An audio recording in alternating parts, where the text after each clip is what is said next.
এখন দেশের প্রধান ফসল বোরো ধান আবাদের সময়। দেশের নিম্ন অঞ্চলে পুরোদমে চলছে সেচ নির্ভর বোরো ধান চারা রোপণের কাজ।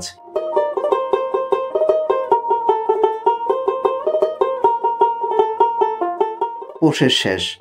উঁচু অঞ্চলগুলোতেও ৩ বা ৪ মাসই এই বোরো ধান রোপণের ক্ষেত তৈরির কাজ চলছে। চারা রোপণে ব্যস্ত সময় পার করছে দেশের প্রান্তিক কৃষক। বিঘাপ্রতি ২৫ বা ৩০ মণ বোরো ধান হয়ে থাকে। তবে খরচ একটু বেশি হওয়াতে কৃষকদের চিন্তার বাজ। বোরো চারা রোপণের শ্রমিক প্রতিদিন ৫০০ টাকা রোজ বা বিঘাপ্রতি চুক্তিতে দলবদ্ধভাবে বোরো রোপণে ব্যস্ত সময় পার করছে।